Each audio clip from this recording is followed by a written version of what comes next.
It is now time for the award to which every journalist should aspire to win, the Graham Perkin Award for Australian Journalist of the Year. The Melbourne Press Club is proud to host this annual award to honour one of the country's finest editors, Graham Perkin. It's Australian journalism's richest prize, and the winner receiving a $20,000 cheque courtesy of The Age. To present the award, please welcome to the stage, first up, CEO of Fairfax Media, Greg Highwood.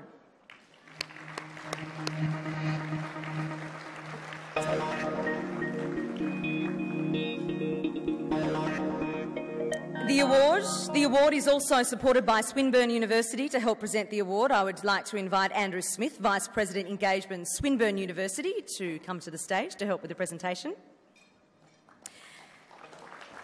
And also to announce the winner, please welcome one of the members of the judging panel and an absolute industry legend, a Perkin winner himself and a Melbourne Press Club Lifetime Achievement Award winner, Channel 9 political editor, Laurie Oakes.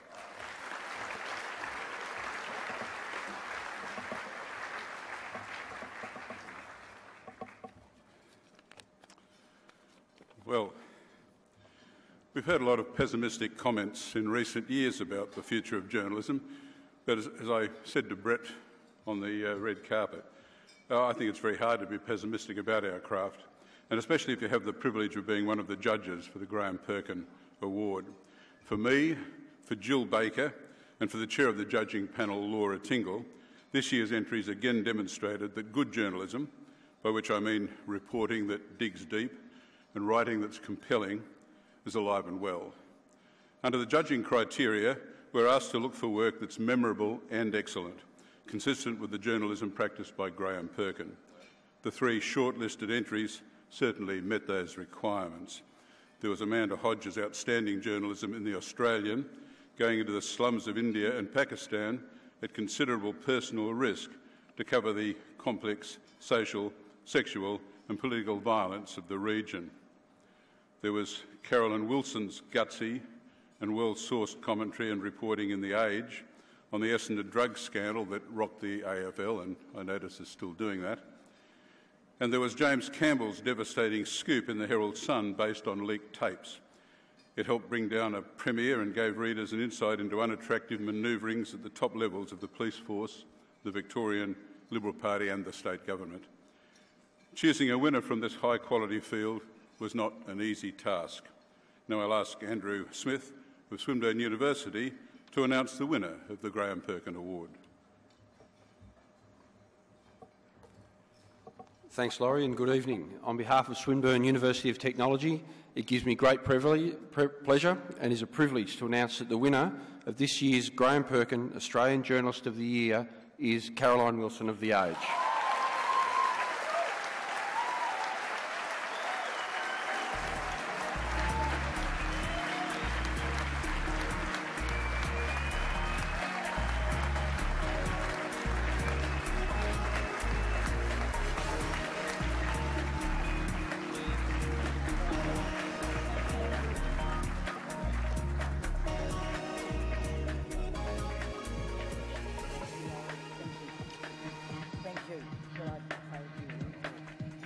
Oh, thank you so much. I'm so proud to win the Graham Perkin Award. I just can't believe it. I never knew Graham. I wish I had. I would have loved to have worked for him. His daughter Corrie is one of my dearest friends, and in fact is the person who urged me to go and spend a year in the Herald Sports Department all those years ago. And his daughter-in-law, Janelle, is one of my sports editors, and I've worked with Steve, so I'm very lucky to know the family. There are so many people I'd obviously briefly like to thank. I've watched colleagues of mine that I admire so much, like Neil Mitchell and John Sylvester and one of my idols, Michelle Grattan, get this award. I honestly can't believe I've won it myself. But I would like to thank every sports editor I've ever worked for, notably Ron Reid, who gave me such a big chance and was relentless in pushing me all those years ago, and Jeff Slattery, and my current sports editor, Alex Lavelle, who, with Andrew Holden at The Age last year, showed unwavering support and encouragement through what was a really difficult story to cover and cut through, to use a word that's been used a lot tonight.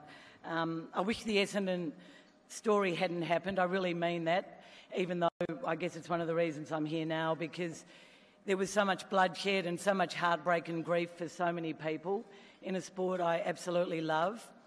But it really was always about the welfare of those 40 young men who trusted their football club. And I think with so many of my colleagues at the Age, who I was privileged to get to know and work with last year, like Nick and Richard and obviously Jake and Samantha and Sly, who was a bit stiff not to be up earlier for the team award. He asked me to say that if I won, and I didn't think I'd get the chance. But anyway, it was a privilege to work with them. Thank you to Alex and Andrew. And finally, I just have to thank one other person. Not only is Brendan Donahue my husband and a fabulous father to the beautiful Rose, Ned and Clementine, but he's one of the best journalists I've ever known and worked alongside. He cuts through a story 10 hours quicker than I do. He's been a wonderful support to me over so many years. Thanks so very much. Thank you. Well done.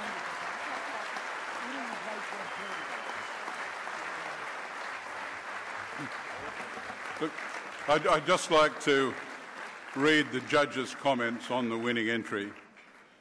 The judges said, "The field of entries in this year's Perkin Award was particularly diverse, both in its subject matter and in the forms that many fine examples of outstanding journalism were presented. For the judges, the direction that the journalism must be memorable as well as just outstanding led us to consider pieces for both their impact on readers and events at the time and how they would affect the way events were later remembered. In awarding the Perkin Prize to Carolyn Wilson, the judges considered the clear-eyed way Wilson both reported on the story of the drug scandal in the Australian Football League and analysed the impact of the events on those most directly affected by them, the players who had been injected with substances which might compromise their health and destroy their football careers. Carolyn Wilson found herself in the maelstrom of a controversy that can only really happen in Victoria. It saw the community consumed by a crisis in its beloved football code that produced intense and passionate views about who and what was right and wrong. Amidst this and some extraordinary personal abuse, she kept true to a journalist's great task and obligation to readers to best inform of how events were unfolding and what the implications might be. Wilson not only told the story, but gave her readers a clear frame of reference to consider its implications and their own views on the issue. Congratulations, Caro.